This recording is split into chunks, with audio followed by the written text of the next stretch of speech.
Hello, today I'm going to show you how to add a social profile in Mentionlytics to help you monitor specific pages or accounts. Now that your tracker is set up, you'll recognize it by the flag icon next to its name. To add a social profile, click on the plus sign and select I want to add a social profile. Here you'll see the options for different types of media such as Facebook pages, Twitter accounts, YouTube channels, etc.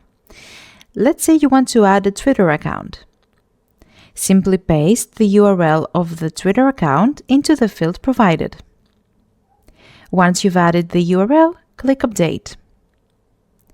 Your social profile is now added and ready for monitoring.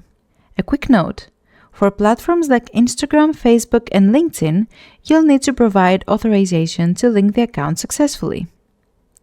Also, when you add the social profiles, you will see their icon right next to the name. And that's it. This is how you add a social profile in Mentionlytics.